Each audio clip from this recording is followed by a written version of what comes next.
cousin disappeared and told her sister that I tried to shoot my shot with her. I didn't. We are worried about her. I guess I'll start with a breakdown of the main people. Me, 34M, OP.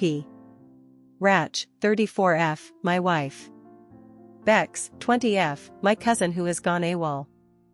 Will, 24M, Bex's boyfriend. Tori, 33F, Bex's sister, also my cousin. This is slightly long, but I think it's helpful to give the background to understand the current situation. 2 years ago, my cousin Bex got into a college that is close to where my wife and I live. Due to COVID, she had the option to be virtual, which she chose during her freshman year, but last year she was in person. After doing virtual her first year, Bex felt anxiety about finding a roommate and living in the dorms. My wife and I told her that we would be happy to have her live with us. The arrangement worked out really well for all parties. Due to the age difference, I was always closer to Bex's older brother and sisters, one of them being Tori, who comes up later. It was nice to get to know Bex better. She's smart, with a sharp wit, and great with our kids, 5M, 3F, who have loved having Aunt Bex around. She became part of our family, joining us for meals, family time, trips, errands, etc. We let her know early on that she could either do family stuff with us or not. If she just wants to use our house as a place to sleep, that's fine. She has chosen to be active with us. Having Bex with us has been good for Rach and I as well. Bex has always been willing to babysit the kids, letting us get out for date nights and such. The arrangement from the beginning is that Bex doesn't pay an official rent. Instead, her parents give Rach and I $400 a month to help cover stuff like food and utilities.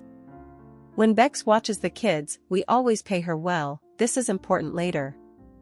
The living situation was going well enough that Bex asked if she could live here over the summer while she continued her job, which we all agreed to.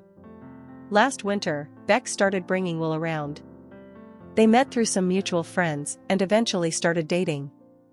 He was a bit standoffish at first when we interacted, but he eventually learned that I had been roped into a March Madness bracket pool where I was in over my head and Bex had asked Will to help me a bit. He is really into stuff like sports betting and daily fantasy and helped me a lot. We definitely weren't friends, but I tried to be nice and welcoming to him. At the same time, I wasn't always crazy with how he treated Bex. He would nag her a lot about her body and her intelligence, which is crazy because she's a decent-looking, smart girl. This happened enough and got under Rach and my skin enough that Rach eventually called him out on it one time when he made a comment at a family gathering. Additionally, Bex would often make comments about how if she went out with friends, he would constantly be texting her and trying to get her to leave her friends and hang out with him. I also didn't like that he seemed to not really have any ambition in life. He didn't work, lived in an apartment paid for by his parents, and spent all of his time betting on sports and gaming. Now don't get me wrong, I love video games, but he would always tell people that he making it as a professional gamer when his Twitch stream had 15 people on it max. A little under a week ago, I was away for business for a night, but Rach texted me that Bex came home upset, saying that Will broke up with her. After the kids went down, Rach says she stayed up with Bex caring for her, watching old TV shows and drinking wine. I get home the next day and that night after dinner, Bex starts telling us what happened, how Will broke up with her out of nowhere. Both Rach and I say the same things to Bex: he's stupid, he isn't going anywhere in life, we don't really like him, he didn't treat her well. All the stuff that you say when someone you care about gets broken up with and you didn't really like the ex. I thought that the conclusion at the end of the night, that while the situation was hard, the timing allowed for a fresh start with the fall and new classes starting. The next day, when Rach and I get home from work, Bex isn't home. She often goes out with friends or does her own thing, so we didn't really think too much about it. It was weird when she didn't come home overnight though. The next morning Rach texts her, "Didn't see you come home last night, just wanted to make sure you're okay." By that night, Bex still hadn't responded and didn't come home. We started to get worried. We called, straight to voicemail. She didn't come home the next night and we started to really worry. We called and texted a few more times. The third night of Bex being gone, Tori, Bex's sister, who I've always been close to, FaceTimes me. Without any greeting, she tells me she wants my side of the story. Confused, I asked her what she was talking about. She tells me that she had been texting Bex earlier in the day, and Bex told Tori about how I had tried to shoot my shot with her. After being really confused, Tori came out with Bex's story of what happened. Will had broken up with Bex over a misunderstanding. Instead of being there for her, I had lectured Bex about how terrible of a person Will is. Bex goes and talks to Will the next day. Will tells Bex that we only asked Bex to live with us so that we would have a live-in nanny who we could stick our kids with. Will tells Bex that I was probably shooting my shot with her and that she shouldn't come back to our house, or else I will try to manipulate her into never seeing him or any of her friends again. Now let me be clear, I did not, nor would I ever, shoot my shot with Bex. My wife Rach was present for the entire conversation with Bex about Will. Rach and I have a strong marriage and partnership. This isn't just a we have a great sex life kind of thing. We are strongly connected by shared life and goals, strong trust and communication, healthy sex life, committed to each other and our family. Sure, we have our issues, but we have a strong marriage and I have no desire to blow up my family or my life by shooting my shot with anyone, much less my cousin. Additionally, when we asked Bex to live with us, her babysitting was not part of the arrangement. We paid her well and always asked her, never assuming she would babysit. We hired other babysitters a number of times when Bex wasn't able or interested in caring for the kids. To illustrate, we hired a sitter once when Bex was working on a major project. She was in the house working in her room, but we hired a sitter so she knew that she could just focus on schoolwork in her room instead of trying to do that and watch the kids for a few hours. Today is the 7th day Bex has been gone. She has been talking to Tori, who is barely talking to us, so we think that means she's physically okay, but Rach and I are obviously still worried about her. We think that Will is manipulative and sketchy. We also have other issues we are concerned about. Bex is taking classes that just started up this week. After Tori called and we got the story, Rach decided to enter Bex's room for some clues about where she went and saw that her backpack with her school stuff was still there. Unless she went without her stuff, this means that she has missed this whole week of classes. All of Bex's stuff is still here, it's not like she suddenly moved her things out. I am sure that she wants like her clothes, jewelry, personal items, etc. I'm nervous, will just show up at our house to collect those things. It's not like she's a renter where there's a lease and we can evict her or anything. Rach and I were supposed to go away next week for a long weekend for our anniversary, where Bex was supposed to be staying with the kids. Obviously, we can't count on her to do that. The other issue is that 3 weeks ago, after she agreed to the plan, her laptop fell and broke the screen. We fronted her the money for taking care of the kids and paid $400 of what we were going to pay her to get her laptop fixed. How do we get that back short of taking her to court? Her parents are convinced that Bex will come home any minute and that she will do the babysitting and say they want us to be patient.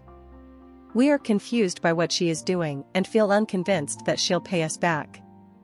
Just generally, I would really appreciate any advice on where to go from here. What do I say to family who heard that I came on to my cousin? Is there any repairing things with Bex? TLDR, my cousin was living with us, but suddenly left after breaking up with her sketchy boyfriend. I then got a call from cousin's sister accusing me of shooting my shot with the cousin. Now I'm confused and worried for my cousin and how her leaving affects my family's dynamic. Update. First, let me say, Bex is safe now, but it was a scary ordeal. Thanks for everyone who responded and gave me a wake-up call in the last post. Bex has a habit of going out with friends and staying the night, plus she sometimes isn't the best texter, so I honestly didn't realize how serious the whole thing was until all of your comments started rolling in. Honestly, I was in shock at first with the comments. Even writing it out didn't help me see the danger that she was in. It was only after the comments started coming in and I went back and reread what I wrote that I actually saw how crazy the whole story was and how shockingly cavalier I was being about the whole thing. I'm embarrassed by my original post. When I made the post, I was embarrassingly focused on myself, my needs, my image, what people would think of me. My selfishness didn't let me see the bigger issue of Bex's safety. The comments helped me to realize that I needed to do more to make sure Bex was safe. The first thing I did was call Tori and see if she had talked to Bex. She said she had, but it had been 2 days. I shared some of the fears I had about an abusive relationship, and I could tell that Tori was still having a hard time deciding who to believe. Despite this, she reached out and Bex's phone went straight to voicemail. This went on for a full day of calls. Tori and I decided to call the police and request a wellness check on Bex at Will's place. The cops tried with no answer at the door, but a neighbor of Will's told the cops she had seen them packing Will's car and had not seen them for a few days. A missing persons report was created. 2 weeks after Bex's disappearance, her sister Tori called me. She told me that Bex was safe at her house and apologized for what she had said to me on the call right after Bex left. She explained that there was a whole story and that she'd like to come over with Bex the next day to speak to HER.I and I. The next day, Tori and Bex drive down to our place, we all sat and eventually, Bex comes out with the story. It's long and a bit confusing. I'm not sure if we'll ever know the full story, but here are the main bullet points from Bex. Will had gotten jealous that Bex was meeting up with some friends and broke up with her. He immediately started blowing up her phone, but she ignored him the day HER.I and I had talked to Bex. She went over to his place the next day to get her stuff and tell him off, but he started crying, said he was sorry and that he had this big romantic surprise for her. He wanted to take her to the Grand Canyon. Bex has always wanted to go and talks about it regularly. She decides to give Will a second chance and hops in the car with him. They swing by our house while my wife and I were at work so she can pack some things, and then they start driving. On day 2 of their romantic getaway, she talks to her sister Tori that she was back together with Will and that it had all been a misunderstanding. She suggested that they were at Will's place, not saying that they were multiple states away. They pull into a hotel in Arizona. Bex goes and showers. While in the bathroom, Will took her phone and texted Tori all the stuff about how manipulative HER.I and I are and how I tried to sleep with her. Bex comes out of the bathroom, sees Will holding her phone and questions him. They fight and he throws her phone, which breaks the screen so that it is all black. Why no one has heard from her? He immediately apologizes and says he loves her and wants to spend his life with her. She believes breaking the phone was an accident. They spend a couple of days hiking around the Grand Canyon. Bex asks Will a few times what the plans are for going home, but he is cagey about it. After 2 days there, she says she needs to get back home for school. AMD demands that they leave the next day. Will tells Bex that the whole trip is a surprise, they are going to be living in Arizona now. I guess in Will's head they were going to start looking for an apartment? I'm really confused by this part of the story, but it seems like Will thought they were going out there to start a new life together, just the 2 of them. I'm not sure what he thought was going to happen to all their stuff back at home, but he legitimately thought he could surprise someone by deciding by himself that they would move halfway across the country. Super crazy. This surprise starts a huge fight. At one point in the fight, he pushes her and she slams into the wall. He immediately goes into apologizing mode. Bex says at this point it was like the scales fell off her eyes and she saw the cycle of control, abuse and apologizing. She pretended to calm down and forgive him so that he would calm down. A few hours later, once Will had calmed, she said she was going to shower and asked him to run out and grab them some food. As soon as he was gone, she grabbed her stuff and went to the front desk. They were on their game enough to call her a car that met her behind the building, which she took to the Verizon store. Verizon was able to get her a new phone, which she used to immediately call Tori and explain what happened. Then she bought a plane ticket and flew home. It's clear that this whole ordeal has weighed on her a lot. She spoke about being terrified of Will, feeling like HER had kidnapped her and was holding her hostage. I've read what I wrote in the initial post a few times and have felt really stupid. The commenters were so quick to see the danger Bex was in and the abusive cycles. I was dismissive. I guess I thought that an abusive partner would seem more evil or angry. I thought I would be able to see it from a mile away.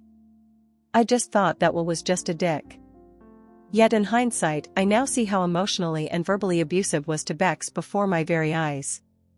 Ratch and I both feel like we let her down by not seeing it. We should have been the ones questioning his actions from the beginning. Some comments and DMs told me that I couldn't trust Bex to be around my kids ever again, that she was dangerous, too vulnerable, and lacked judgment. But if this was the case, I shouldn't be trusted around them either, since I didn't have the wisdom to say anything either. This update is getting long, so to wrap it up, here's how things stand now. Bex's parents drove in, and Bex stayed with them in their hotel room this last week. They were really kind to her, and I think they feel as bad as Ratch and I for not realizing the danger that their daughter was in earlier. They found Bex a therapist in our area who specializes in trauma and abuse. Bex has been going regularly. Bex went with her dad to cancel the missing persons report and file a police report about the incident. We found out that Will has a warrant for some petty theft. Ratch and I aren't surprised. Bex was able to give the cops his last address at the hotel, but we have no idea what has happened there. We keep Googling his name to see if a news story come up, but there's been nothing yet. Bex's parents left yesterday. We all sat down before they left and decided that Bex will move back in with us. She has been able to pick up late with her classes this semester.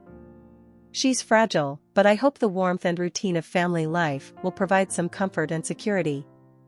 This whole thing has convinced my wife to let me pull the trigger on some security cameras. I installed them and a video doorbell. Our neighbor is a cop and we told him what was going on.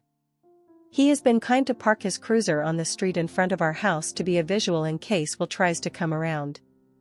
Thanks again for everyone who commented and helped on my last post. Your comments were instrumental in helping us see the situation in a new light.